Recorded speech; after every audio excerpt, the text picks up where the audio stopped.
I don't think this is... Okay. Does your little remote thing have a laser pointer on it? It does. Would you show it to me when we get there? Yes.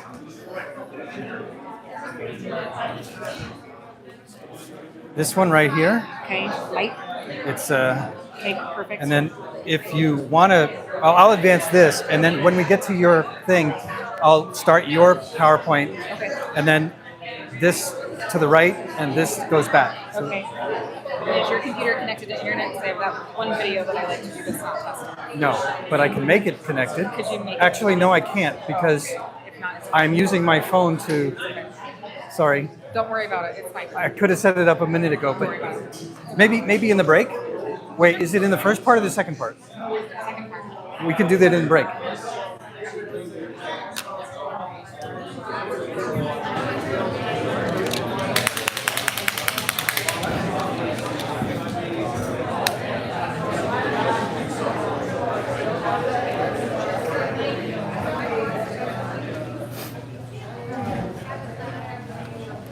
Good evening, everybody. Welcome to the August 5th meeting of the Southeast Beekeeping Club. Thank you for everybody who brought the food. It was so yummy tonight. Yes! I think I've had more tonight than I have any other. This is really good stuff. Okay. All right, we got a really good agenda tonight. We have a special guest speaker, Shelley Quattlebaum, who will be talking about her research for the USDA, a data collection that she does, and also biosecurity and apiary hygiene. And she's got a really good presentation. So welcome. We have a tradition here. If this is your first time attending the club meeting in person, raise your hand, please. 1, 2, 3, 4, 5, 6. Oh, wow. Okay. Well, we're going to go around the room and introduce everybody. You didn't know that maybe family information. Hi, if you wouldn't mind telling everybody your name and why you're involved in bees. Sure, is this a microphone? It's for the folks online. They can hear us. Yeah, so my name is Riley Lott. I've lived in Colorado for about 3.5 years, originally from Idaho. I work as an engineer in Littleton, but I live in Parker. I just barely started reading and delving into the world of beekeeping, and I love it. So I'm hoping to start this spring, but I live in a townhome, and so I can't house my bees there. So I'm looking for a place to house my bees, as well as just any education and the experience that I can get right now. Just put them on your back deck.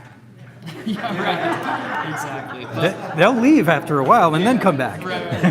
But no, I'm reading the Beekeeping for Dummies right now, and it's been awesome. I love it. I'm just eating it all up. So any advice, I would be welcome to it. And yeah, can't wait to meet you all. So thank you. Good to meet you. My name is Mark Mosier. I've had bees before. I guess it was 2022, 2023. I had 3 hives behind Parker Garage in downtown Parker, behind the restaurant. Everything was good until we harvested in 2023. And then the next morning at the tailgate, the bees were still pissed off, excuse my language, and started nailing a couple of the workers. So that night I moved the hives out to Elizabeth behind my buddy's barn. And then that winter was really rough, and all 3 hives died, and 3 of his 4 hives died that winter too. It was really bad. Anyway, got back into it this year, had 2 nukes. I got 2 nukes. My buddy's house out Russellville Road in Deerfield, which is awesome, until about 5.5 weeks ago when a bear beat the shit out of 2 of them. So my really good nuke, she was laying like a mother. That hive is virtually dead now, and I didn't want to requeen. I just tried to scrape together what I could. The weak hive is still alive and doing better, but that's where I am. But getting around bee folk and trying to figure out, what to do. We moved them into a barn. There's holes in the barn, so now they're in a bee barn. We'll get more nukes, my buddy and I, next spring. And so we'll have 4 or 5 hives kicking real tail. But I bought some of Ann's honey at the bee fest, or the honey fest on Saturday. There's Ann right there. And dropped it in the garage when I got home. Sorry, Ann. And But that's all. I just wanted to be around bee folk and learn a little bit more. I'm pretty good. I have a mentor who moved to Spain. He had 7 hives in downtown Denver, so I'm pretty adept at it. But want to get around bee folk and say hi. That's all I got. Good to see you. We need the Pooh wiped out, huh? What's that? We need the Pooh wiped out. Winnie the Pooh. Yeah, I would have, like, if he just stayed on the side, I would have given him a frame of brood if that's what he wanted. But yeah, it was awful. A horrible bear attack. My name's Matt. I have a couple people on my street. I've lived here my whole life in Colorado, but I have a couple people on my street. They start beekeeping, and I've been kind of helping them out with things that they need here and there. And so I was like, this is kind of fun. So I just kind of pulled the trigger and got some bees and got a hive, and now I'm starting to do it. So it's like I got to get all the just basically drink from the fire hose on all the information. So trying to get into the community of beekeeping. Cool. Awesome. Welcome. Howdy. Hello, Peter. Yes. All right, I'm Russell Blance. This is my wife Tracy. I've had hives probably for about 14 years now.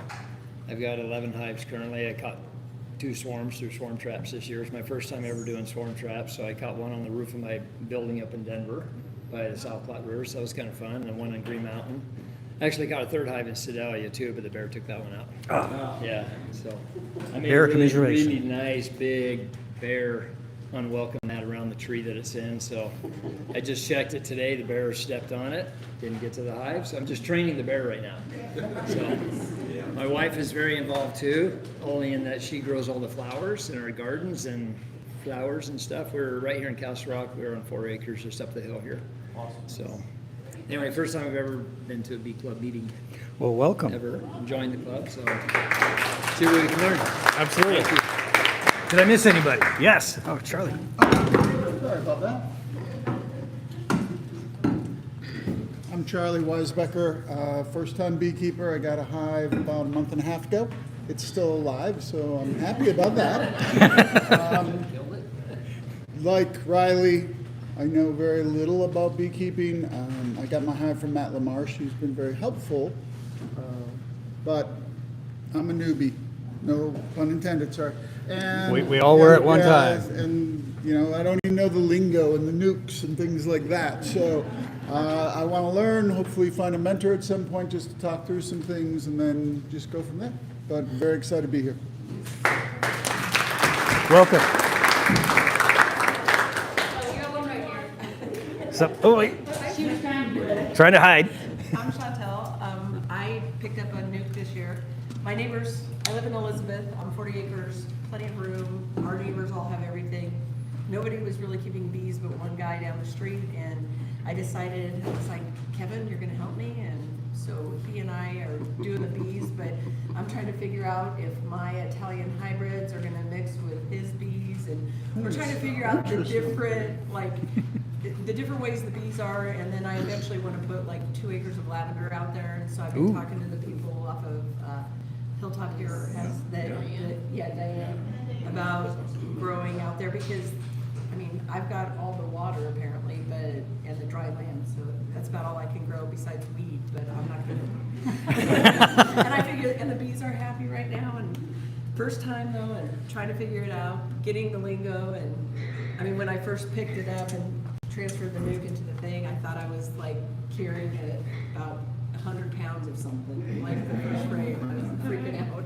But now I'm happy, and so I'm just gonna learn, and I have cousins that keep them in Oregon, and I knew the guy who had the Tabernash, or THC, up in Tabernash Honey Company, and he just recently, so he's given me a bunch of stuff, so I'm like, I'll try. Awesome. Very nice.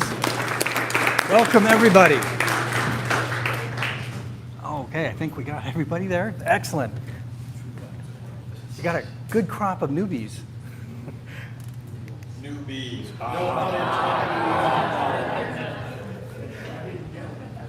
Most likely, we had just got back from the Parker Honey Festival, as there were a few mentions. Very nice time there, and won the competition for the best honey. And Doug, do I see Doug? I don't see Doug here. Doug's here. Doug came in third place. So we have 2 people represented from this club that were in the top 3, which is really, really good. Highlands Ranch came in second. Yeah, it was a tie for third, so Diane had. Oh, I didn't know that part. And then I think the other third place was, I think Doug got second, actually. Oh, I thought this Highland came in second. Yeah. Oh, okay, never mind. Either way, I didn't realize there was a multiple way tie for third place. Places, yeah. Very cool. Every year in October we have elections for officers for this club, and Anne is going to talk a little bit about that. And if you want to use that, Which one? the right hand. That one? Okay. Yep. All right, so serving on the board, if you've gotten anything out of this club and want to give back, this is your chance. We'd love to have you. Oops, how did that go bad? Okay, I was in the screen, sorry. So our election will be October 7th. We need to hear from you by September 15th so we can get you on the ballot if you want one of these positions. Each position has a term of 1 year. You can serve 2 consecutive terms, and then you're basically term limited out. You can go back and then serve another term like after you wait a year, okay? Or serve in a different office. But that's generally the term. What you're signing up for by doing this is 1 year. You don't have to run for a second term. If you want to know more about everything, our bylaws are on our webpage. If you go to resources, there's a tab there for the bylaws. You can take a look at them. And the bylaws do describe in detail what the positions are required to do. But I'm going to go through I'm not going to go through everything, just you can kind of see. So we have a president, a vice president, a secretary, a treasurer, and then we have 3 members at large. And we last year changed our bylaws so they have specific jobs. One of them is the online presence, so this person runs the website. And we have outreach and engagement. This person is responsible for kind of coordinating things like the Honey Fest, going out and getting people to volunteer for Honey Festival, or the Pine Lane Nursery event we did a little while ago. We're going to do one at Tagawa in October. So that's the person that would be the liaison with those community groups. Oops, sorry. And then the last one is just kind of a duties as assigned person, okay? The catch-all. The catch-all, whatever else needs to be done, that's what they do. Okay, so the president, you've seen what Peter does. He runs the meetings. He gets the PowerPoints ready. He helps organize getting speakers here. If we need a special meeting, he would call that. He can appoint committees, ad hoc committees if we need it, but that's the person that's kind of the face of our organization. And Peter is not running again? I'm Or you're term limited. He's term limited out. So we need a new president. The vice president, which is what I've done this year, basically I step in when he can't do it. So first couple months this year, Peter was working and couldn't be here. I stepped in and ran the meeting. So the vice president just needs to be ready to step in and do the president's role when they can't do it for whatever reason. The secretary has a bit more jobs. This person has to take notes at the meetings, although we have found doing Zoom board meetings and having AI do the summary. With some editing, you have to go through and edit, but that has been a really nice way to do that. So it's not as hard as it used to be back in the day. This person's responsible for maintaining the membership list along with the treasurer. There's a couple of other duties they do with the treasurer. Another one is in cooperation with the treasurer, help with getting dues paid. Although now that that's automated on our website, that is not as big a deal as it used to be. If we need letters written or notices sent out, then the secretary would be responsible for that. Oh, and the secretary, usually the secretary and the treasurer jointly run the welcome table over here. So, right? Am I missing anything? No, okay. What? Both the treasurer and the secretary are the ones that check email. Oh, that's right. Keep track of the email and correspondence that comes in. The treasurer has to keep the accounts for the club, has to be a signer on the bank account. We used to be a First Bank, now it's become PNC.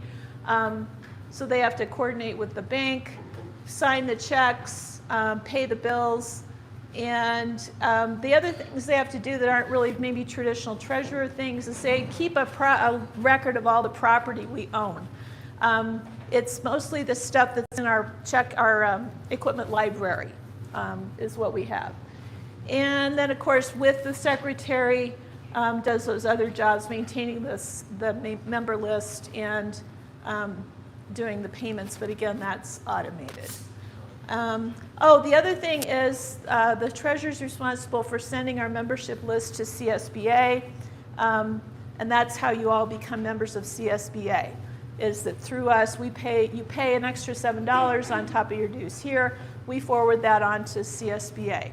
And the treasurer is responsible for coordinating that. The member at large for online maintains the website and the Facebook page, although I'm an administrator of the Facebook page and I've been doing that this year, but at some point this person would take that over. Would just kind of keep our public face accurate so that our website, knowing our website, how to work our website. We use a company called Club Express, and they're very helpful with providing support when we need it for the website. So it's not like you have to learn from scratch. But it would be nice if you know something about that. And actually, I think Candace's, did she say she would run again? Is she here?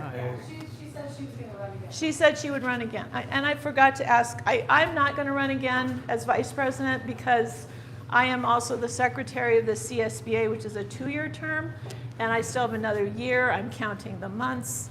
But that is a lot more work than I thought it would be. So I really feel like I need to let go of this position and somebody else. I'm sorry? Even for the pay you're getting? I know. I give it up. And then you two are both running again for your positions. So we really need a vice president, a president, and we don't need this one. Okay. Outreach engagement right now is Chris Roybal, who is here back in the corner. Are you running again? Yes, okay. But his job is to maintain, just because somebody is running doesn't mean you can't run for it. We could have a contested race, that's fine.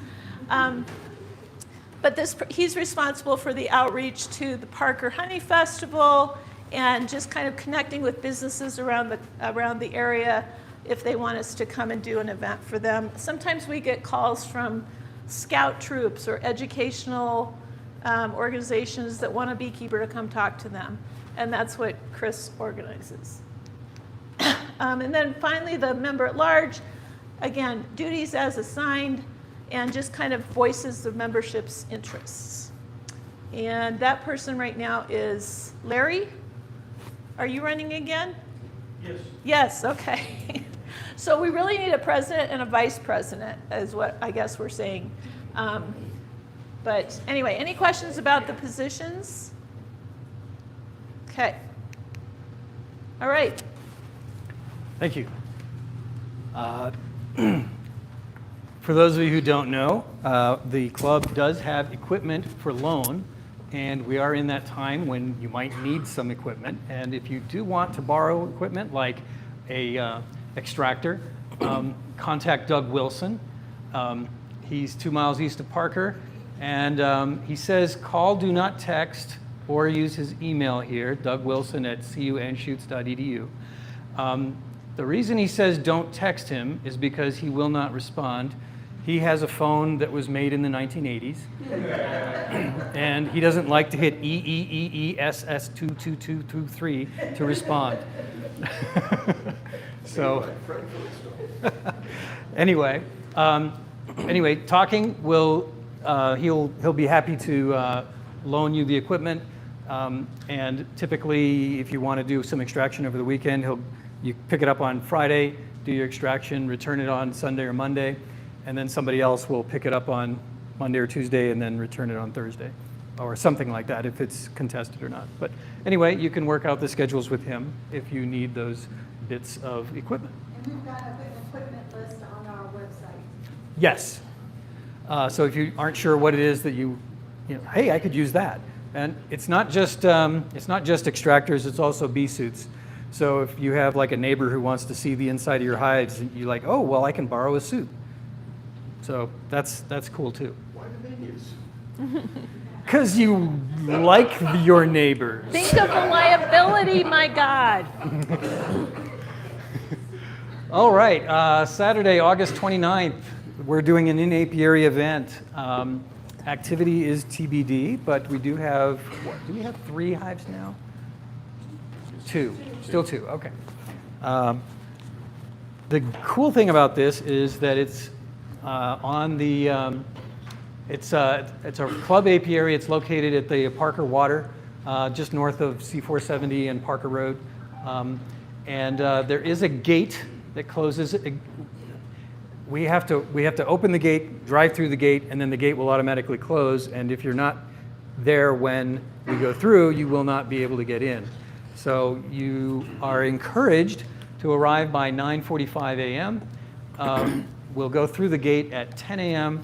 and don't be the guy who has to climb over the fence. Not that anyone's ever had to do that before. Ever. Larry. And that's at 18100 East Woodman Drive, Parker. It's just northwest of Parker and C470. And since it's August, this is our bee calendar. Things to do: you're going to harvest, and you're going to do mites. Of course, we always do mites. When do we never do mites? Pull your supers, remove your queen separators potentially if you're done with your harvest. Extract your honey, get it into your bottles that you bought last time. Anyway, just a quick overview of our annual monthly bee calendar. And hopefully your honey looks like that too. That's a beautiful picture. Yeah, and everybody needs one of those knives, right? All right, our first speaker, Shelley Quattlebaum.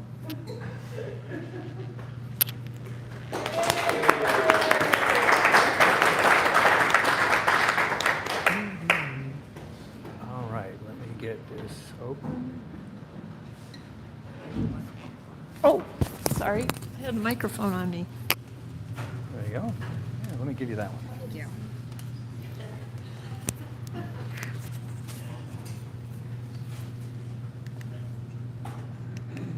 There we go. Thank you. Thank you for passing it. Yeah. You familiarized? All right. All right. Good evening, everybody. My name is Shelley Quattlebaum. Let's make sure this works. I work seasonally for the Colorado Department of Agriculture as their apiary specialist. This is my 3rd season working for them. I travel around Colorado surveying apiaries for the National Honeybee Survey, and that's a part of the Animal Plant Health Inspection Services and the USDA. Some goals for today: get to know me a little bit, my background in beekeeping, volunteer work that I do, National Honeybee Survey, sampling protocol, invasive pests overview, some results from last year, and then a little bit about the American Honey Institute is another survey that I'm helping collect samples from for the Kansas State University.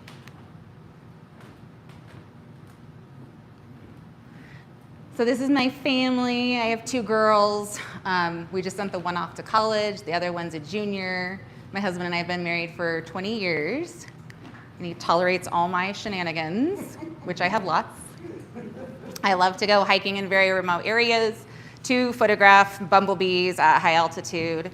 I also like catching swarms, and recently this year I've gotten a lot of calls to rescue bumblebee nests. Didn't know that that was a thing, but now apparently I'm the bumblebee person as well. I'll take it. So I started beekeeping in 2020. I did start pre-pandemic. I started in February, starting taking my classes from the Northern Colorado Beekeepers Association. I live up north in Frederick, so that's my main association. I got my bees in April, and then I killed them by November. I took my beginning beekeeping class and went in full bore and didn't really realize how much treatment they truly did need. So I got new bees, all new bees in 21, and then, yeah. So from there on, I kind of expanded out. In 2023, I had 19 hives. This year, I have 23. I'm definitely past a manageable amount. My bees, I know that a lot of people haven't had a lot of honey down in this area.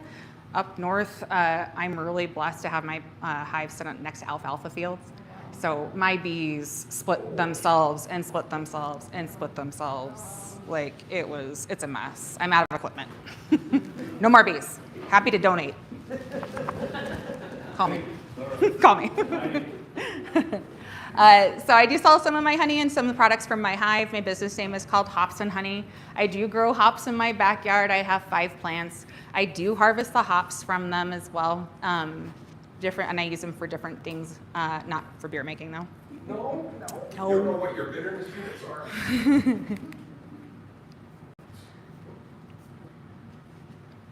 So some of the volunteer work that I do, I volunteer as an advisor for the Colorado State Beekeepers Association.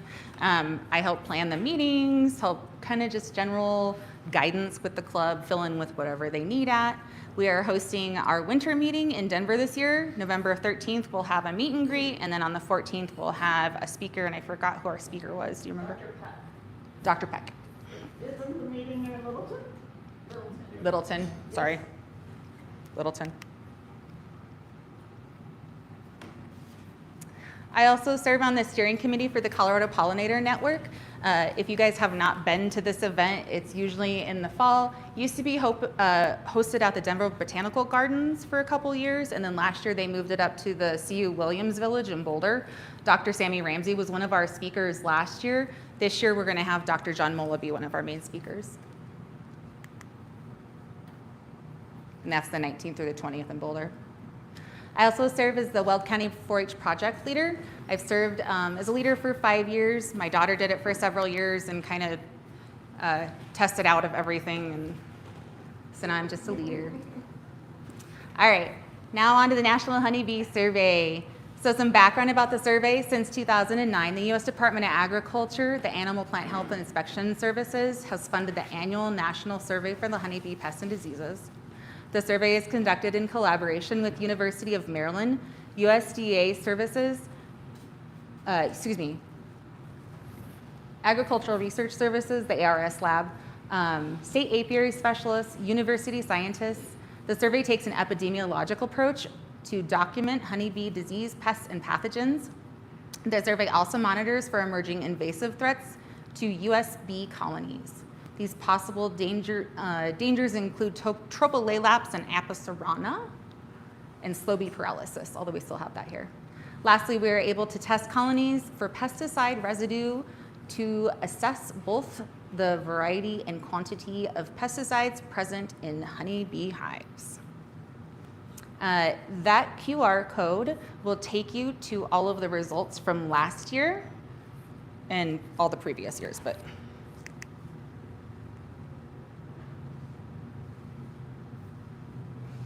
so how does your apiary qualify for the National Honeybee Survey? You have to have at least 8 hives. I prefer that you have 10 just in case you run across while we're going through your hives.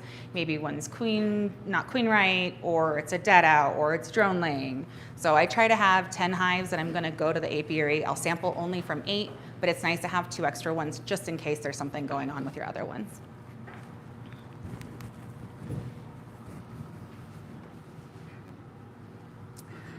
So what is included with the survey? So what happens is I'll come to your apiary, we'll schedule a time together. I usually try to schedule Monday, Tuesday, Wednesday, just because I'm taking your bees and dropping them in the US Postal Service. And it takes a couple days longer than it used to get bees there. So I have to make sure to get your bees in the mail, and that doesn't mean Thursday at 4 o'clock, unfortunately. So try to do it a little bit earlier in the week if I can schedule with you that way.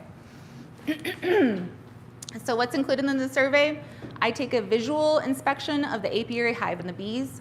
The presence of the following is recorded at the apiaries and entered into the database, but it is not included in your analysis. So this is just my visual inspection of your apiary. It's not that I'm diagnosing anything within the apiary, just to clarify. So visual diagnostics include American foul brood, European foul brood, sac brood, chalk brood, parasitic mite syndrome, deformed wing virus, black shiny bees or greasy bees, small hive beetle, adults and larvae, wax moth, queen cells, drone laying, queen right, and queenless. And that picture is a stage of advancing European foul brood.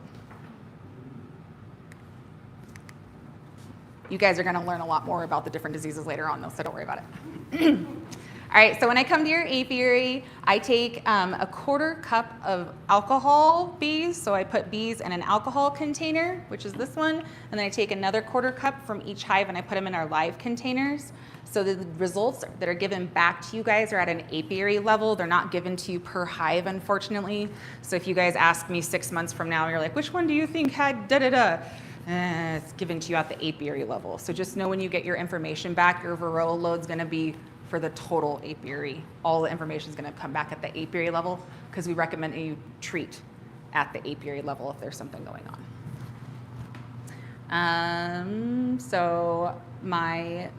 And then another test that I do is the bump test, it says on here.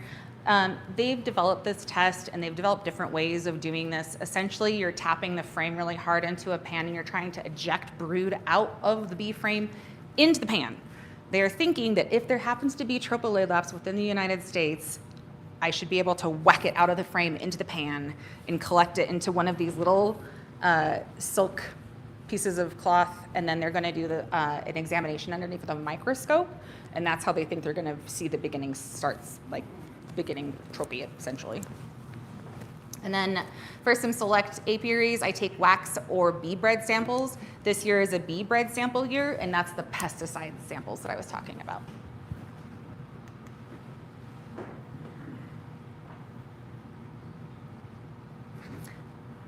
So like I said, the results are at the apiary level, not per hive. Thus, bee sampling go into the containers for each testing an alcohol bottle and one live bee box. The alcohol sample is inspected using a visual microscope analysis for the following. They're going to look for tropolaelaps, Apocyrana, varroa, and Nosema spores counts from the bees that are collected within that piece of cloth as well. Your live bees are done with a molecular testing. They're taken from each area and are immediately mailed to the state or territory assigned to the molecular lab. Ours is Washington State University, just scores over on this side. So I send mine to Washington. There, the honeybees will be frozen to -80 Celsius until the molecular and visual analysis can be conducted. What is going to come out of this testing is acute bee paralysis levels, chronic bee paralysis, deformed wing virus A and B, cashmere bee paralysis. Excuse me, I was like, I know I'm missing one. There you go, thank you. Lake Sinai, Apis mellifera solinivirus, Nosema, Israeli acute bee paralysis, and slow bee paralysis. So those are what it's going to come from the molecular testing. So these are some results from last year. You can see what we tend to see most of in the hive, deformed wing virus B, and all the way down all the different ones. So deformed wing virus B and A are one of the most common pathogens that we're finding.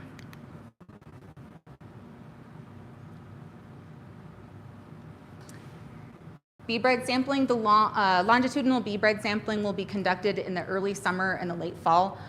Inspectors will collect a total of 5 bee bread samples per state from select apiaries. So this bee bread sampling is done as a pesticide analysis. So I try to select apiaries that are a good representation of Colorado. So ones that are really far north, ones that are far south, ones that are far east, ones that are far west, so that we can get a really good look at all the pesticides that are going on around our state.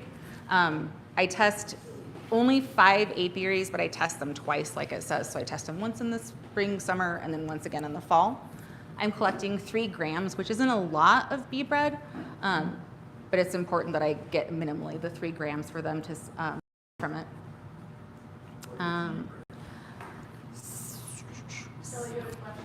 Yeah, what is bee bread? Oh, bee bread is pollen and enzymes and nectar that's all fermented together, and then it's stored in your brood chamber. So the difference between like your fresh pollen is kind of crumbly, right? And it's kind of chalky-ish almost. The bee bread is going to be really sticky and almost shiny on the top of it. I just never heard that term before. Bee bread? Yeah.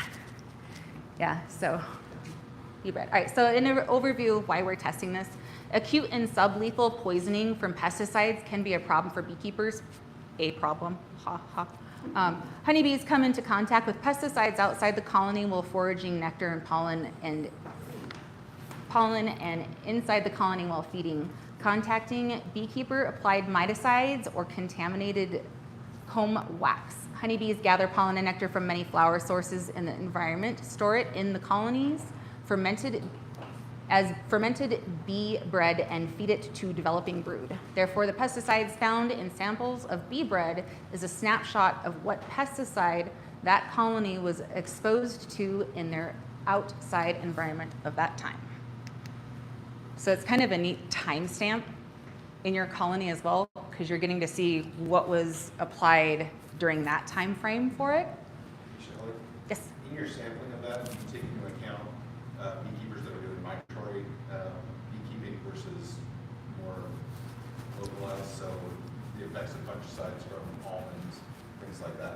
So the people that, like, I do service some commercial apiaries, but their bees have already gone and come back and live here during my time frame of testing. They usually don't leave to go out to the almond fields. If they go really early, they'll go in November, and if not, they'll go in like March. So I will still test those, and I'm still going to get that thumbprint of where they've been within my data that I'm collecting. I'm also making sure to get every GPS location that those hives have been. So if they've been to, Chico, California, they're letting me know that, and then they're letting me know the GPS of that, so I can see what's even being sprayed in those almond orchards. Or apple, whatever. Now, are most of the pesticides you're testing for herbicides or insecticides? I'll show you. Okay. So they sample for 399 different pesticides. On average, that's how many are found in the hive. This QR code will take you to a very big printout of all of the pesticides that they test for, the percentages, the prevalence that they are found in the hive. They'll also list what they are too, which is fungicides is the most common, herbicides, insecticides, repellents, synergists, and viroicides. So fungicides by far are the one thing that's found most within the colonies. And it's not just what's being sprayed on the outside, right? We're also putting stuff inside too. So we need to be cautious and think about what we're putting in and adding to that bee bread and pollen count and what pesticides, right? I thought of Cartman. Go back one. Finish. Do you guys have any questions about the pesticide end of things so far? I know I've given you guys so much information, sorry. Shelley, I'm just curious, is it like people who spray their flowers to get rid of whatever? I mean, or is it industrial? How does that work? Every level. So like I've done a survey in Delta. Delta's all cherry and apples. Right. So they're spraying a whole cocktail of different things. But it could be a neighborhood where people are spraying. Okay. Yep, absolutely. There's been a lot of pine beetles and evergreen, and a lot of people have been spraying for pine beetles, and I've been getting a lot of calls about pine beetles spray killing off bees. So it could be anything. I will not get on my soapbox. You can, as a beekeeper, it's your due diligence to protect your own hives, yes? We want everybody to protect them for us, that would be amazing, but that's not the case. Usually every municipality or town or wherever you live at, they have a schedule for your mosquito spraying. You can call them or put your house on a do not spray. Also, no guarantee they're gonna listen, but you can try. You can try. I live in town and I have 4 hives in town and 3 bumblebee nests in my backyard. They were gonna spray on July 31st, the night before a really big event. So I called them I put my house on the do not spray list. I put my neighbor's house with their permission on the do not spray list. And I covered them with a big wet sheet the night, but you can't do a whole lot. The towns and municipalities find West Nile and you dying from it a little bit more important than our bees. Sorry. Well, it depends on the name. Depends. Boulder doesn't spray. What is the pesticide used most to combat the pine beetle? Permethrin. I looked it up the other day in Say a it. permethrin. Permethrin. Sorry. That's what we use on our cattle. Yep, it's pretty common. All right, so now we're going to go on to the invasive species. I think that we all know this friend on the right-hand side. This is our hopefully not new friend. We will never know. This is a Tropolelaps mite. They come from Asia. Meet the Tropolelaps mite. There's 4 different species. We are most concerned about the Cernae species. Tropolelaps mites have a rapid 1-week life cycle, reproducing faster than Varroa mites by exclusively feeding on honeybee larvae in capped brood cells. Female mites enter cells just before capping, laying 1 to 4 eggs that hatch, mature, and mate within 5 to 6 days. They cannot survive more than 2 to 3 days on adult bees. They're requiring constant brood. So one of the concerns is that can they attach the adult bees and come on over to us? They've proven that they do need brood to feed on in order to survive to come this way. The bees that they're coming on are these ones. These are the Asian honeybee. They migrate each year, and so they're spreading Tropolelaps around all over the place. Tropolelaps will hop from the Serrana to the European honeybee and back, and so that's how they're getting spread around Europe, Asia, and then now it's coming across. I can't remember how far east they've found them now. West. It was in Ukraine, and what was the other country? I don't know, but it's slowly moving this way, so we're trying to keep our tabs on where they're located at, and hopefully they will not ever cross the border. We have a small theory of how it's going to happen. A swarm is going to get on a cargo ship or a cruise ship. That swarm is going to be able to find a spot to hide out really well from the weather and the rain. So like think on the under corner of a container or inside of a container, even better, right? Bees only need that much room to get inside and make a whole entire new nest. So they're going to get inside the container, they're going to build some wax, they're going to put a couple eggs, they're going to be shipped across the United States to us. Yeah, who came up with this crazy idea? I've been asked this a couple times. All right, so Auburn University is one of the leading researchers for Tropolelaps research. Dr. Jeffrey Williams is the director of Auburn University Bee Lab. Project Apis M sponsored a week-long trip for all the state apiary inspectors and even apiary inspectors from the different provinces like Canada and Newfoundland. They had us all go there in 2024. We spent the whole week doing different trainings. We worked with stakeholders. We got lots of different ideas together. We also spent some time learning about the yellow-legged hornet. And I'll touch on that in a little bit. So what I was talking about is that the way that it's going to come across is on a ship and then into a port of entry. All of those little bubbles are ports of entry around the United States.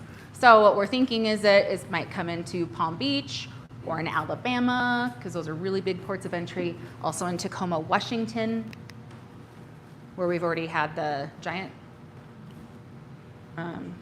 hornet, Asian hornet. So this is the pollination route for those of you that don't know how it occurs. Usually it starts in Florida. They bring them up, they do blueberry pollination, they'll come across, and they'll go different routes depending on what they're pollinating or when it's pollinating. But this is the general map of it. So it's starting down here in a really warm area where we can have other things that are invasive survive at, and then it's going to travel along and be spread around the United States. We're there. Can you guys see how many different trucks go through I-70 and I-25? There's no regulations in the state of Colorado, PS. Trucks can move about throughout our state, unregulated. All right, so current threats to our bees. Tropolelaps hopefully will never come, but we're going to be prepared for it when it does come. This is a current threat that is here. This is the yellow-legged hornet. This is only down in really moist, southern, warm areas right now. Colorado is not conducive to it, so we're not going to need to worry about it for right now. Again, global warming is a thing, though. If it happens, someday we might have to deal with this. So this is another thing that we're being trained to keep an eye on and how to spot these nests. A lot of states and state extensions have started making these type of handouts to hand out to beekeepers. The weird thing that hornets do is they do something that's called a hawking maneuver. And so if there's a nest nearby, they'll go over to the front of your hive and they'll wait for one of your bees, and they hawk in front. So they will fly in a zigzag out in front of your hive, and they'll snatch your bees and they rip the heads off. They eat half of the muscle and then they throw the rest of the carcass away.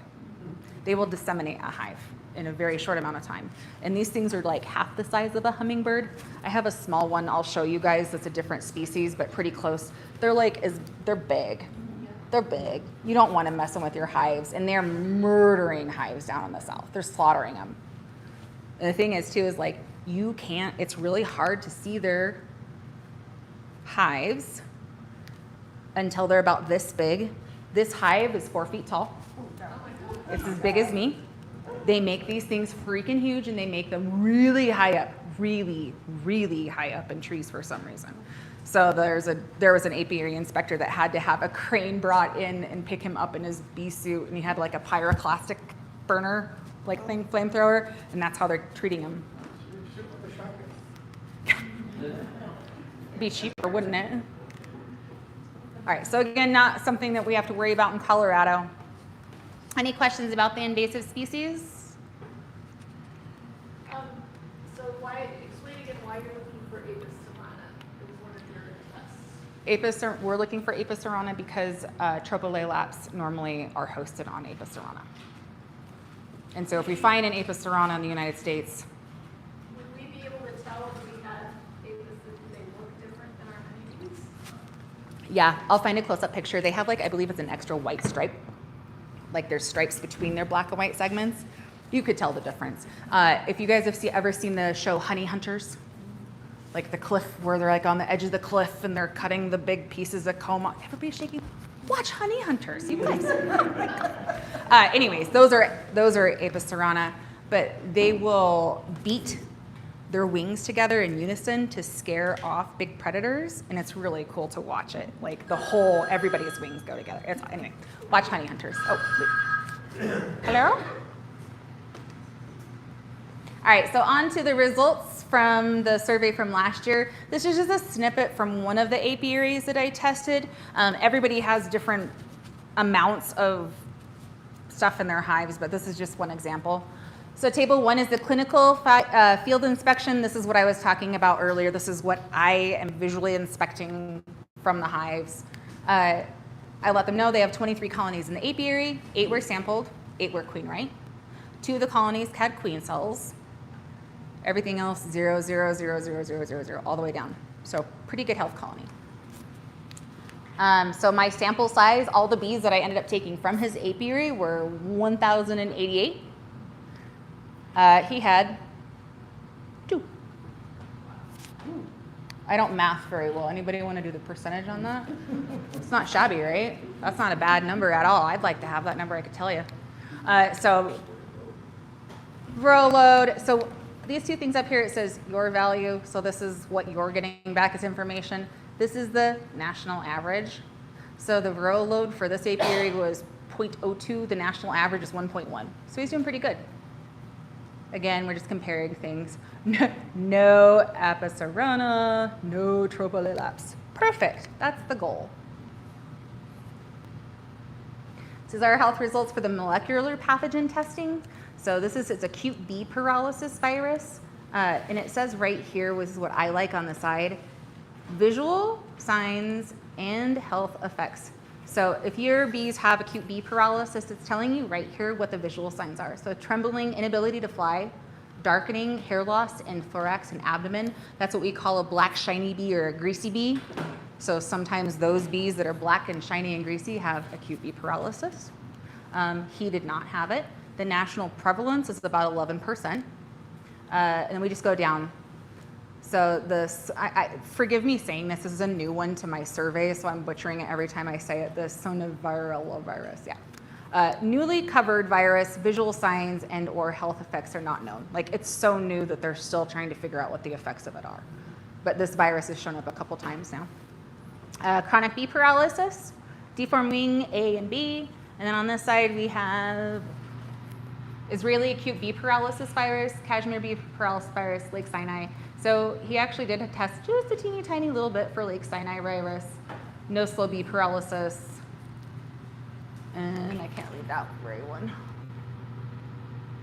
Yeah, so anyways. So that's what you get from the molecular pathogen testing. This is what comes back for your pesticide. You're gonna get a really big printout that's detailed from the Agricultural Research Laboratory. I can't show you guys that, but I can show you this. These are the pesticides that he had highest in his apiary. Carbendazimine was one of them. DEET.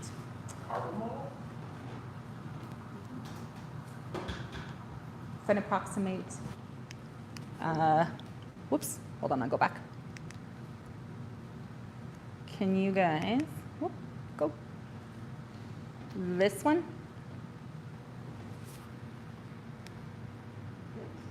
Do you guys know which chemical that is in your hive that you're using?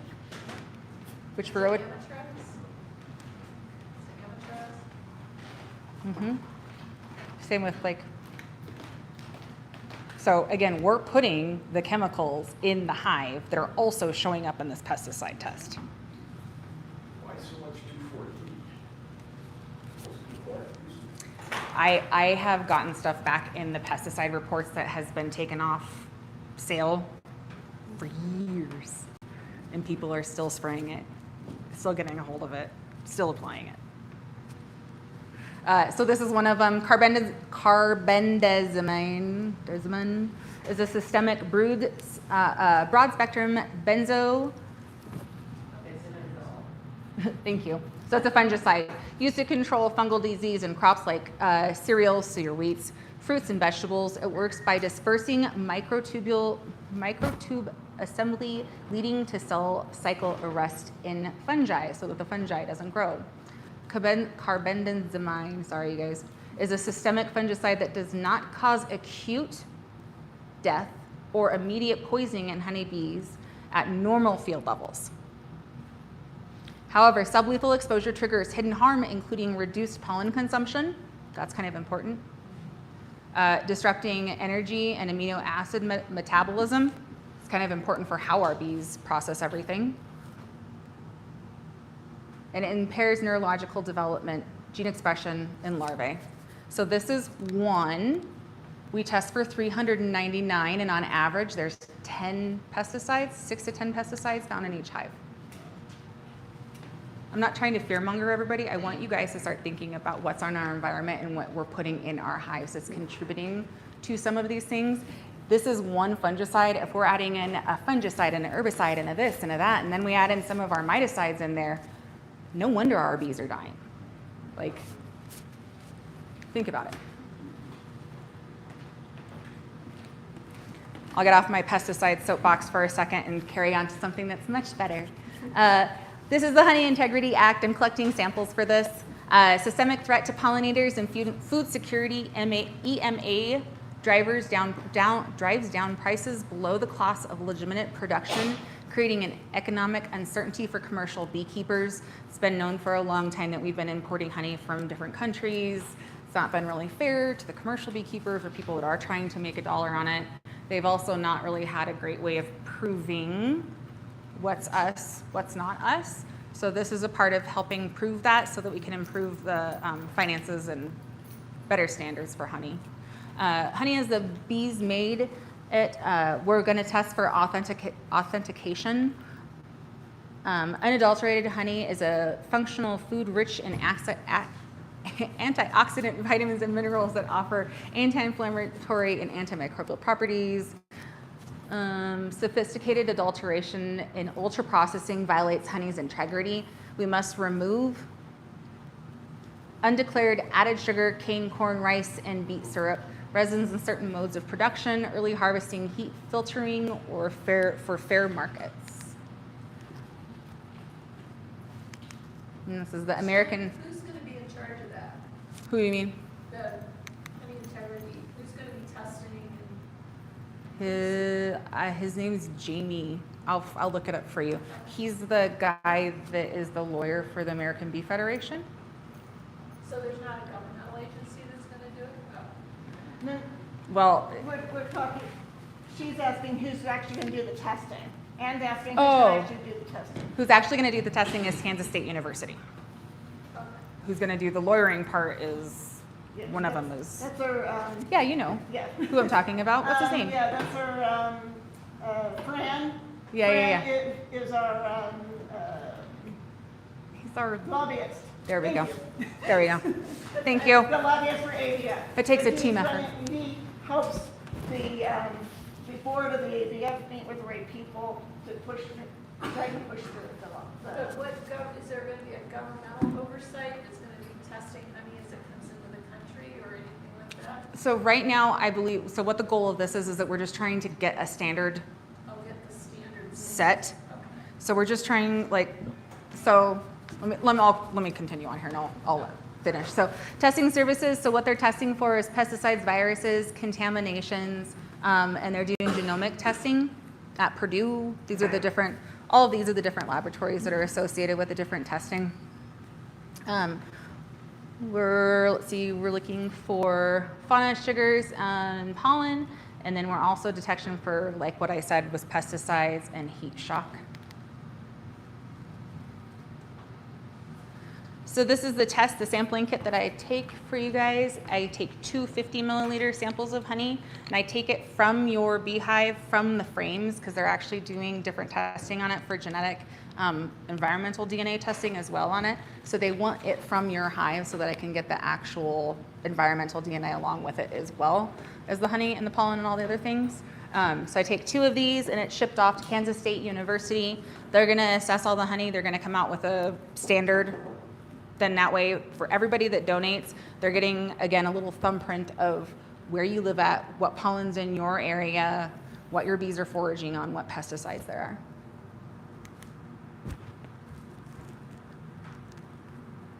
Yeah, that's it for this one. What questions can I answer for you guys? Do you still need test sites? You still looking for people Yes. that test? Yeah, if anybody's interested in signing up for the honeybee survey, let me know. I'm still taking people for this year. I'm not taking any more longitudinal samples because I've already had those taken up for the season, but I'm still looking for just regular surveys. So if anybody's interested, let me know. Shelley, so how many sites do you test per year? I- Twice per year, but how many sites? So I end up testing 14. 14, okay. Yeah. I was curious, like, if my bees are, I'm not, no apiary, obviously, but if they're kind of by one of the apiary we test, Yeah. you get a report, maybe the same kind of things. I mean, in terms of what they're feeding on and so on and so forth. Yeah. The results, when they're given out, they're actually given by county. So I know it's not going to be necessarily tell you exactly where it's at, but you could see from which county you live in and kind of, see what's going on at the county level. Yeah. Shelley?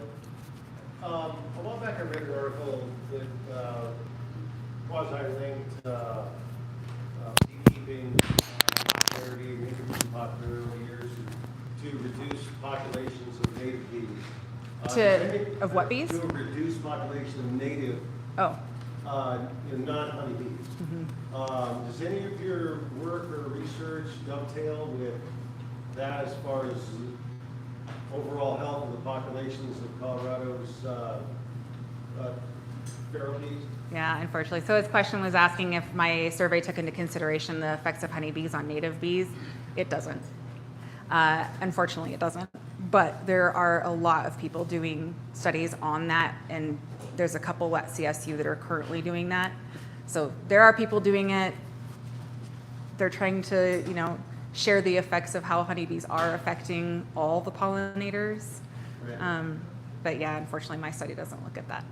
John Mullet will probably speak to that, though, at the Colorado Pollinator Network. I think they mentioned bumblebees too, reduced populations of those. Bumblebees can be affected by the same, not all the same, but some of the viruses that honeybees do, like deformed wing virus.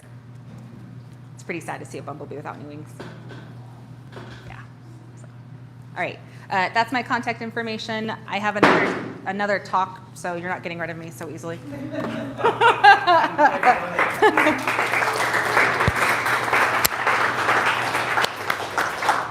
Thank you very much. All right, well, we are at the point where we go to our break. So we'll come back in about 10 minutes, enjoy the food, and socialize for a little bit.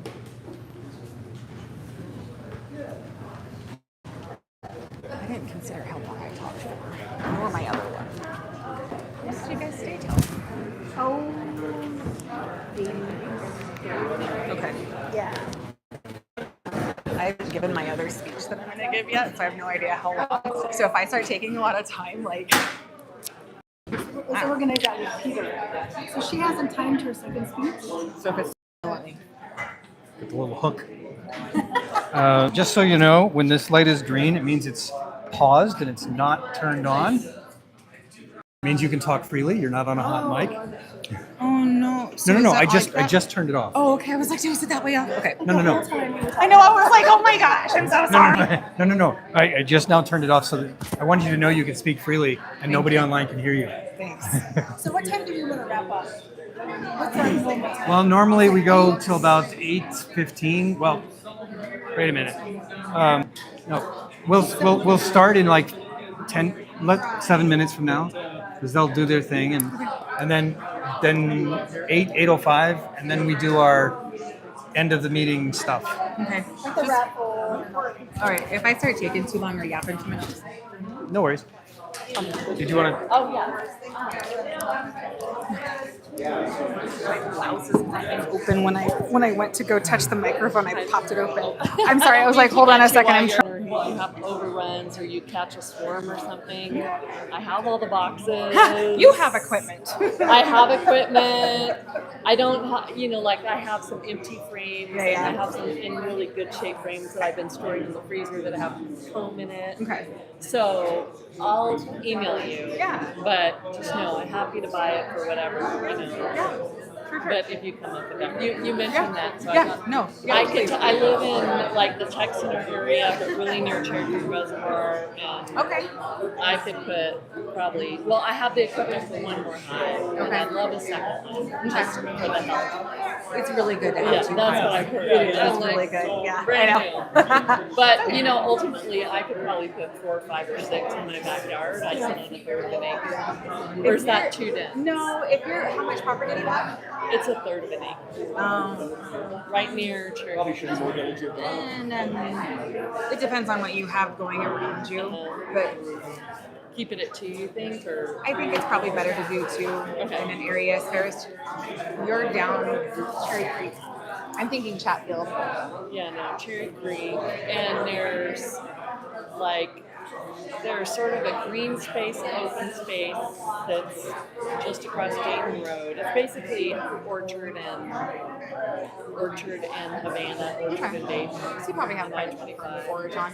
Yeah, 2 hives would probably be good. I mean, you can probably fit 4 or 5 on it, but at that point you start depleting some of the other resources for that area. All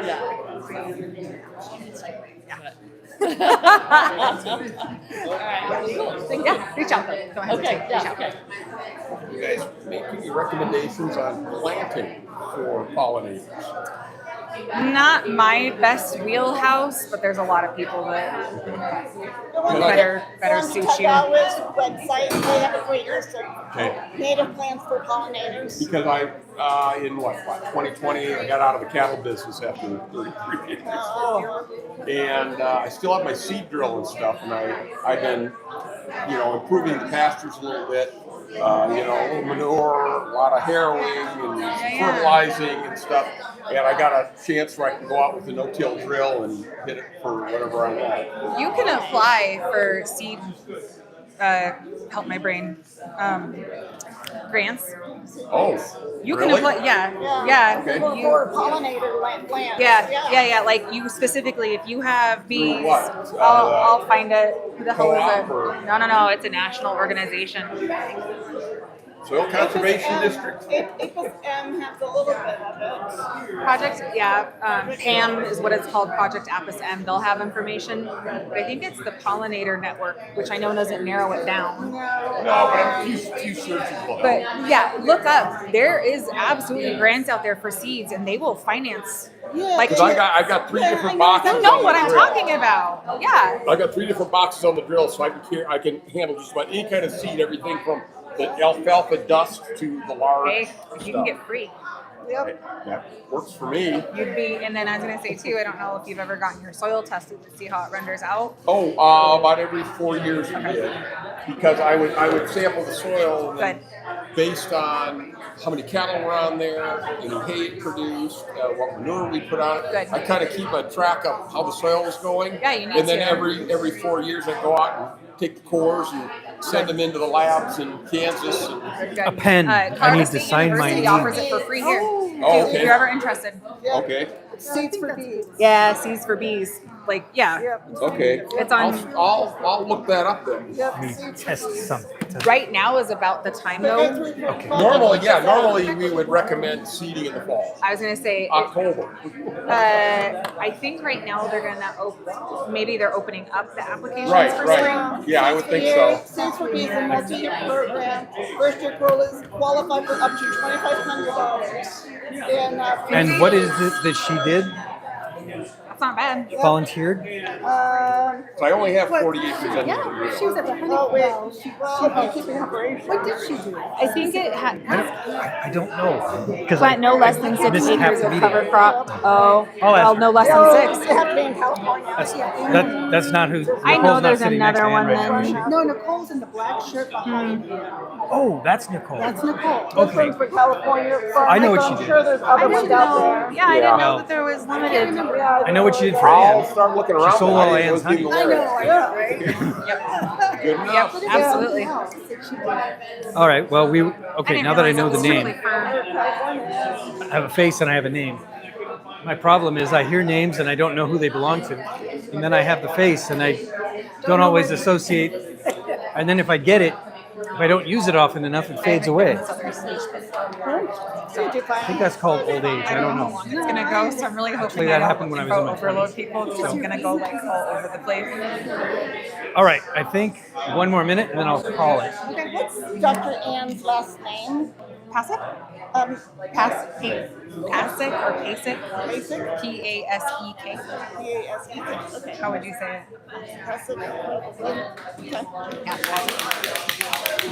Just wasn't sure what her last name. You can reach out to her. Right, every now and then. Yeah. Well, it's funny because we live in Littleton. We both know. Oh yeah, yeah. When I was like, you guys know everybody. There was a Let's friend think of mine that's who for could you. actually do that. It was so bizarre. You know? He could do this and make it. Small.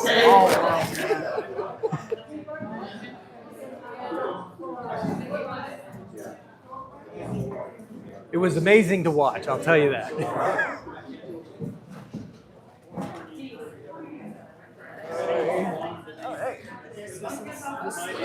CDOC, the Department of Corrections, makes all of them keep beehives now.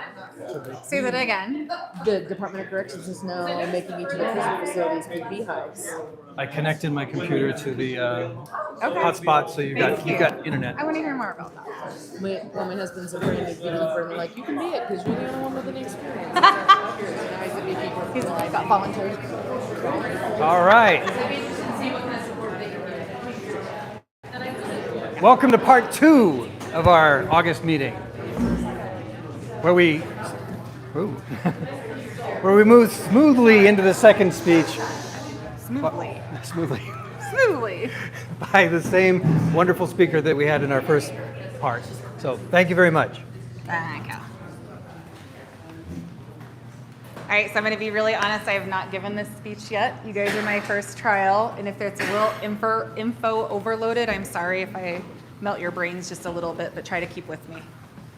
So Anne had asked me to do two different speeches, one of them doing on the National Honeybee Survey, but the other one for apiary biosecurity, which is a lot about what I do. I'm really concerned about what's going on in the apiary. I'm concerned about what I'm taking from my apiary to my other ones, and also from when I'm doing the testing for the National Honeybee Survey from one apiary to your apiary. So apiary biosecurity is really important, but as I was putting together this speech, I kind of felt that the other part of it was really trying to teach you guys a little bit more about brood diseases. I know that's something that you guys probably know a fair bit about. I'm going to give you recommendations from kind of my apiary inspector type eyes of what I'm looking for when I'm going through the inspections to try to see disease early on. So it's going to be part biosecurity, part brood disease, and then a couple other things. Honeybees are social insects and are at risk of epidemics, so it is essential that beekeepers not only recognize the signs of such pests and disease, but also know how to reduce their impact in colonies, apiaries, and the locality. The key factor in preventing the spread of infection is good hygiene. So some of the goals I'm going to talk about: barrier systems, biosecurity, so we do not share diseases between the apiaries, sanitization or sterilization of equipment and tools, visual diagnostic techniques to assess the brood health, disease, and viruses. We're going to talk about mechanical diagnostic techniques to diagnose in the field.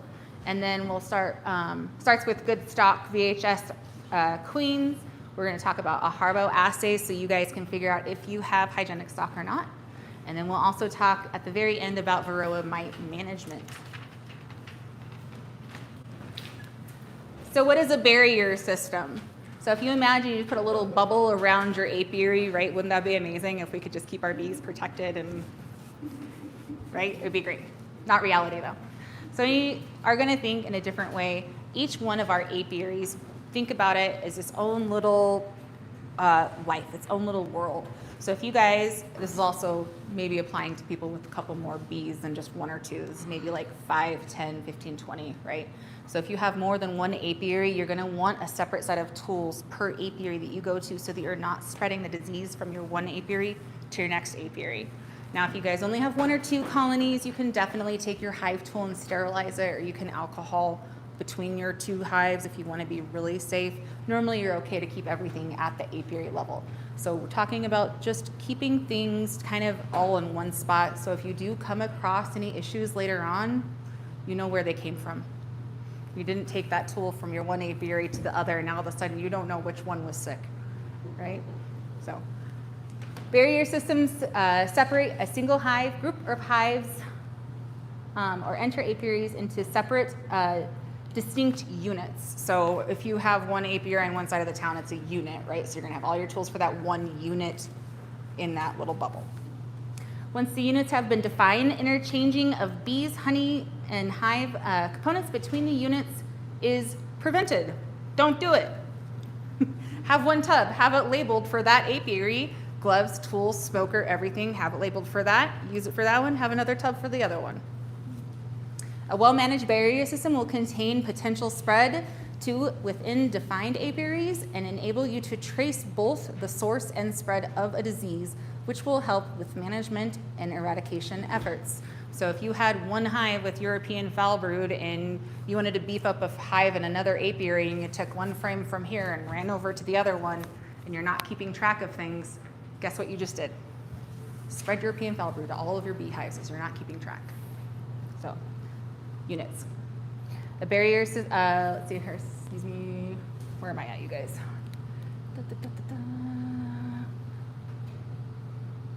A barrier system is a method of dividing apiaries into small subunits, ensures that there's no transfer for potential infection between the subunits. Overall purpose is that the hives and hive components is one subunit or not interchangeable. I think I just repeated myself, sorry guys. Yep. And then also good record keeping, that's the other big part of it. But how are you going to keep the bees from one apiary from mingling with other bees? You can't. Yeah, exactly. You can't. In a perfect world, it would be awesome. Like I said, if we could just put a little bubble over the top of our bees, it would be amazing. Ideally, you would have separate equipment for each apiary. So like I said, 1 unit. I know that equipment's expensive. I know this is not necessarily going to be ideal for everybody. I get it. I will go through other ways to keep those tools that you are going to be using between apiaries a little bit more sanitary. Try to have separate units of equipment though for your different apiaries.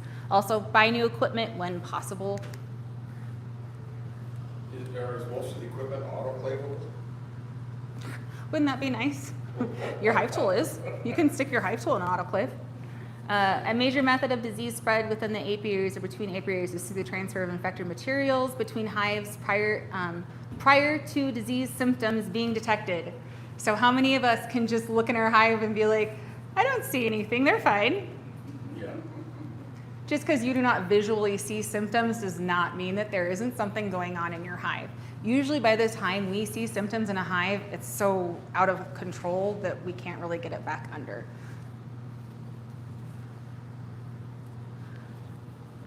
So purchase clean hive equipment. Only purchase second-hand hives and equipment from beekeepers who regularly check for established or exotic pests and diseases.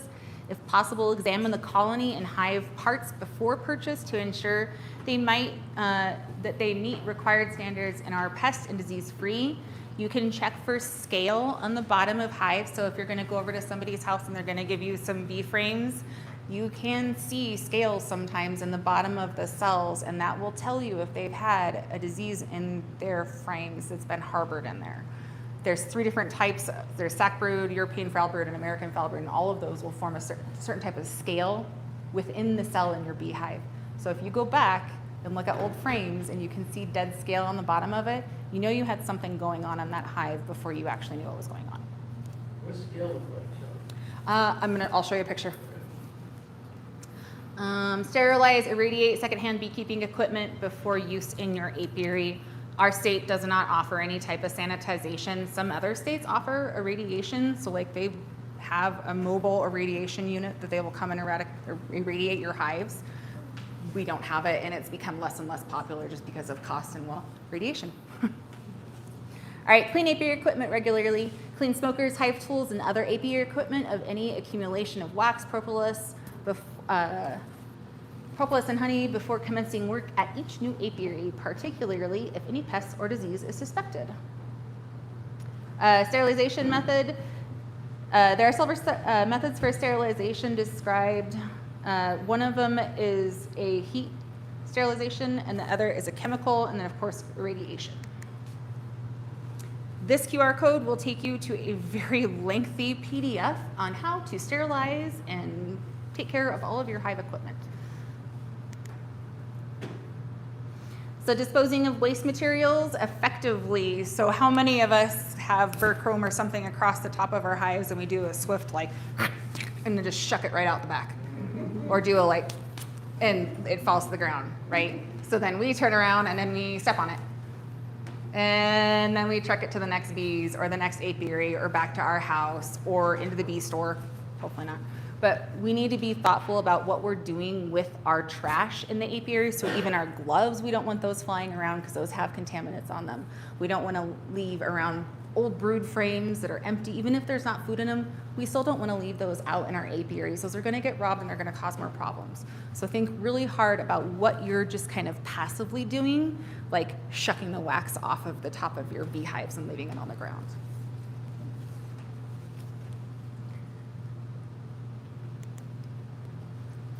So movement of vehicles, machinery, and equipment. So kind of the same thing. I'm not going to go into real deep detail about this, but same premise. If you guys are moving your vehicle around or you're taking beehives and you're loading them up in the back of your truck, and there was a bunch of wax or propolis on the bottom of the frames, and now it's in the bed of your truck, you put your next thing in there, it's going to transfer over to it. So just think about what you're touching and the cross-contamination of things. This is another, I will happy to share all this so that you guys can have all these later on. This is a beekeeping biosecurity best practices checklist. have one on hand printed out for you guys. I really like this because what it does is it goes through all these different questions, goes through training, record keeping, apiary placement, sourcing. There's a lot of good questions in here. What I like is that what do you have in place? What do you have in progress? Not in place, and some comments. So like this is really great. So if you know that you need to do certain things that are on this checklist, it's gonna take you through and handhold you through what needs to be taken so that you guys have a good biosecurity in your apiary. Any questions on biosecurity or sterilization so far? No? Okay. Oh, so what's the best way to sterilize a hive? Alcohol, bleach, fire? Fire. All the fire? Fire. I know a lot of people soak their hive tools in alcohol or bleach. That's fine. It's going to help keep the extra materials off of them. After you do that and take it out of your alcohol, let it air dry. Ask me why I know. Then flame it. Get it really flame hot. Make sure there's nothing else on it. Also, then don't go grab the end that you just got done. I'm blonde. I learned. All right, so we're gonna move on to kind of the symptoms portions of things. So the first part's the biosecurity, how you guys can prevent spreading the stuff between all of your apiaries. This is gonna go into how you guys can do a diagnostic, a visual diagnostics within your apiary.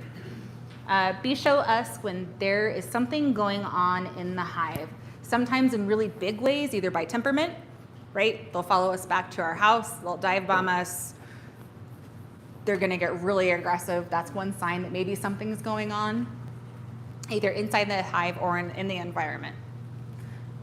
Sudden decrease in the number of bees that you're seeing in your hive, or even absconding, if your bees just completely leave, right? That's kind of a big sign something's going on. They also tell us in more subtle ways, like deformed wing virus. That's what's on this little.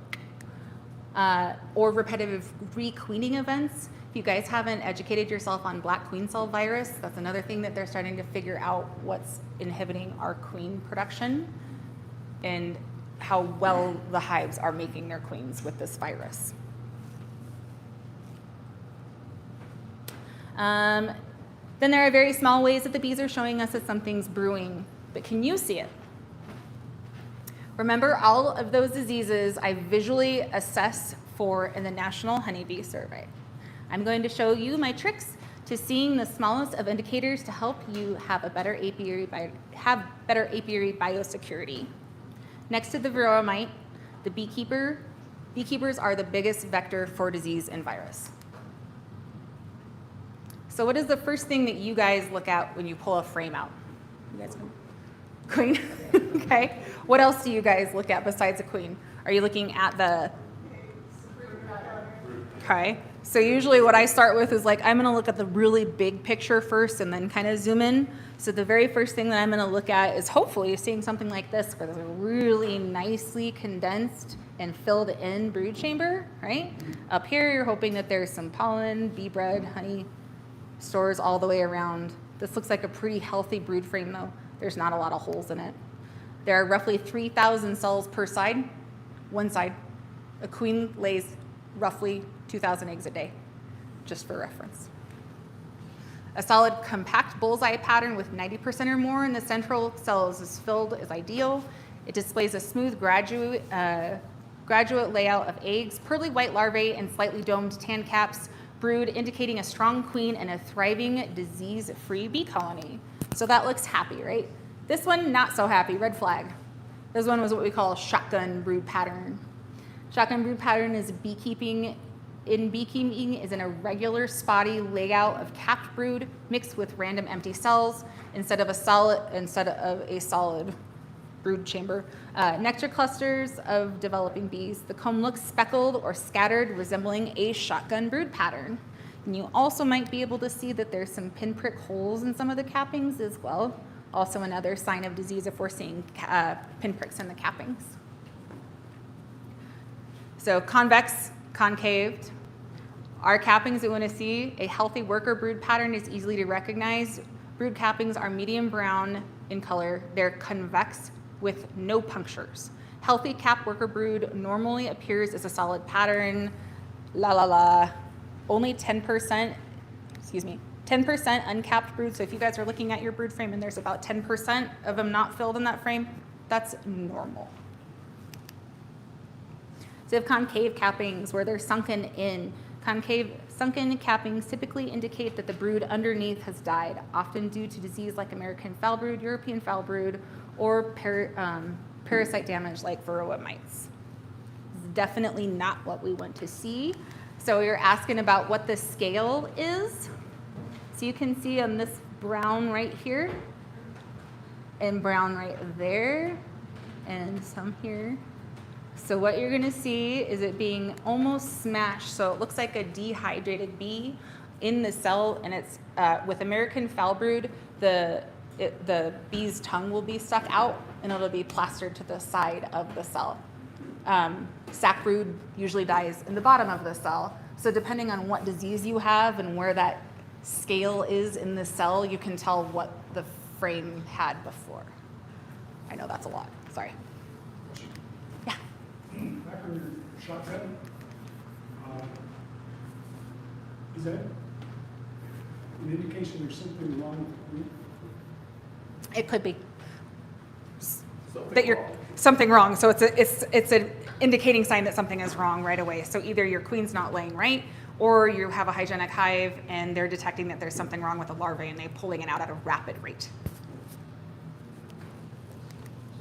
But it's a sign that you need to look for. So if you're seeing a lot of shotgun, erratic brood pattern where it's not being consistent, so if you can see like eggs over here but 8-day larvae here, and then like it's not clustered in the same-ish area, those are all just indicators. You want a consistent pattern of age larvae and brood.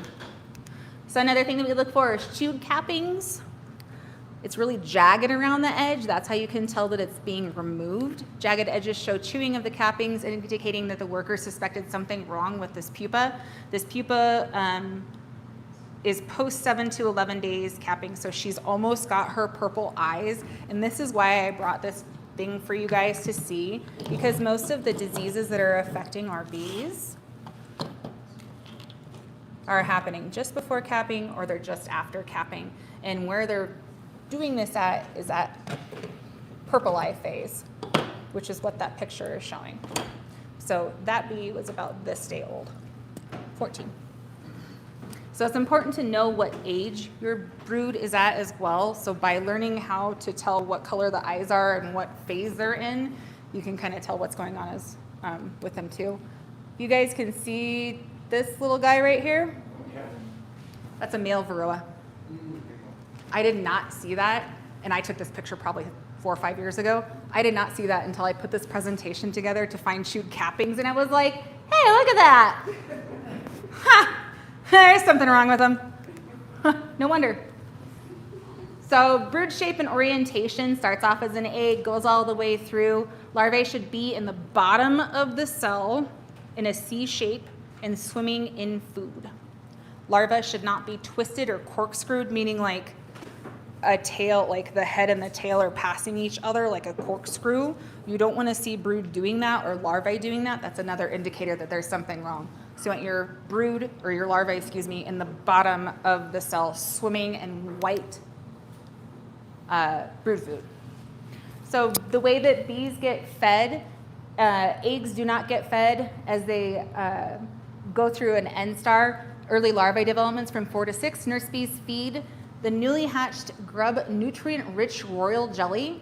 After that, it will change over from royal jelly mixture of pollen and then to pollen honey, and that's called bee bread. If you guys know the difference between a worker and a queen, queen is fed strictly royal jelly her entire beginning.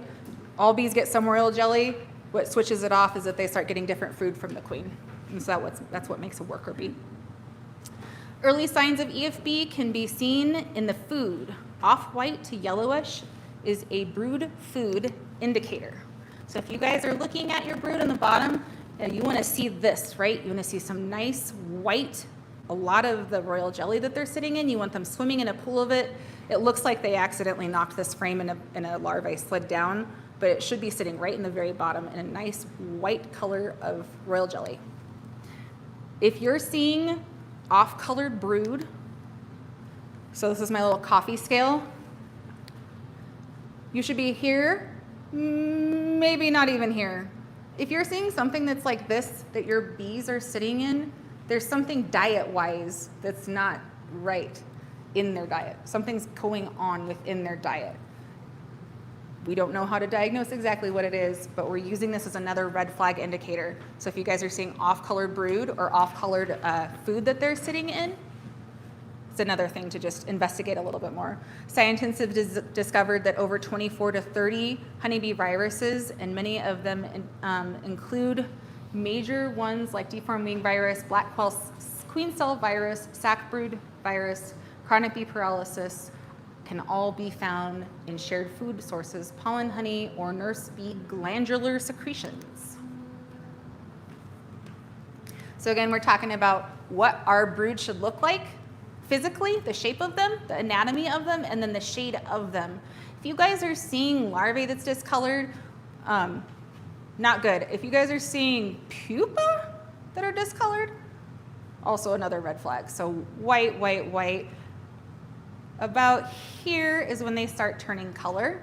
So again, it's really important to know your age of your bees so you don't uncap and go, oh God, they're sick. No, they're just going to their next phase.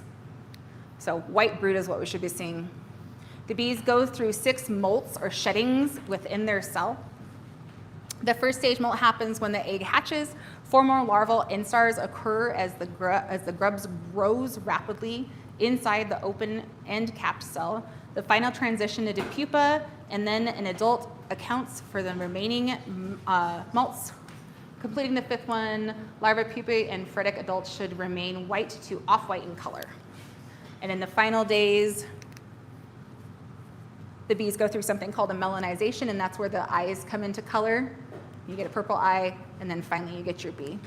If you use your hive tool or a sharp object, you can carefully remove the cell off the top of your bees. I do this all the time in my hives, and when I go to other people's apiaries, the only way for you guys to see what is going on is to go underneath the cell. If you guys remove a cell and the bee's good, they'll recap it. If it's not good, they'll pull it out. So I'm going to go over just a couple of the different types of issues that we can see visually. Again, chalk brood is one of them. You usually only see this in the springtime when it's pretty moist. Usually you guys can look and see this out. Chalk brood mummies or bodies. You can usually see these out in the front of your hive. Even before you open your hive, you can kind of tell that you have chalk brood going on. And that's a fungal disease that's happening in the hive. This takes, go ahead. These are all chalk mummies. So they're the fungus basically wraps a web around the larvae and then mummifies it essentially. And then they'll pull those mummified bodies out on the front of your hive, and you'll see just a whole, they'll be on the ground or they'll be right off your front entrance. But what I want to note, again, it's important to know your brood age and the age of what's going on in your hive. This takes hold at 3 to 4 days old. That's before it's capped. This is already getting into them. Sac brood virus, this one's really hard to diagnose. It might look easy, but when you're in the frame, it can look about like 5 other things. So it's kind of hard to diagnose this one. Sac brood virus mostly severely affects honeybee larvae when they're about 2 days old, leading to the death after the cell is capped. It can also infect young adult bees. Infected larvae begin to turn from white to yellow and fail to pupate. The really poignant thing, poignant, is the point. That's their head. You can see it pointy, shriveling, and it's sticking straight up at a point, and it's hard. And this will eventually deflate down to a scale, but not like scales for European foul brood or American foul brood. So if you're uncapping one of your frames or one of your cells and you're seeing a bunch of these pinned heads that are starting to turn brown, you might have some sac brood virus going on. Melting brood or deflated brood. This is usually a sign of EFB or AFB. Well-infected EFB will affect larvae 24 to 48 hours because they're fed it in their diet. Larvae usually die 4 to 5 days old typically. So I've run into this a couple times this year. I've seen European foul brood in 50% of the apiaries that I've been to. A common trend is that people will have a shotgun brood pattern.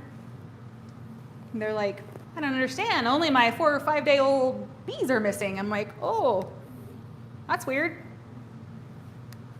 Your hive knows what's going on and they're hygienic and they're pulling out the infected bees, but they're only realizing they're infected at 4 and 5 days old. So we literally had a beehive, 2 of them, empty of all 4 and 5-ish day old brood and nothing else. So I think that he had a really hygienic hive and they were able to tell what was going on. These are other signs and symptoms of European foul brood. So what ends up happening is that they end up being nice and fat in the beginning. It takes hold, so it'll start looking like this, and then it slowly progresses along until it deflates. It gets that really hard head on it, and then it'll fully smash down into the bottom of the hive. This one does not have a scent to it. Yeah. Did you say you found that in 50% of the hives you inspected this year? This year and last year. Wow. Does it kill the colony? Yes and no. So European foul brood is this like really weird, if you have the right size of numbers in your colony, they can kind of help keep it tapped down and kind of keep it at bay. But once you have a big infection and then you have a die-off, then it kind of tilts the scales the opposite direction. So if you get it in the beginning, you do a shook swarm, you take your precautions, maybe change out your equipment, whatever precaution you want to take for it. You can try to get a hold of it ahead of time. Otherwise, if you let it get too much in the hive, it'll take it over. With people aware? Say what? Are most people aware that they have a problem? Nope, but you guys are going to. There's nothing really you can do though, right? Say what? There's nothing really you can do in the treatment or anything? So European foul brood, you guys can get an antibiotic. You have to acquire an antibiotic through your veterinarian. You have to establish a VCPR, a veterinary client-patient relationship, and we have Kathy in the back, and she is you guys' southern bee vet and is trained on bee veterinarian stuff. So if you need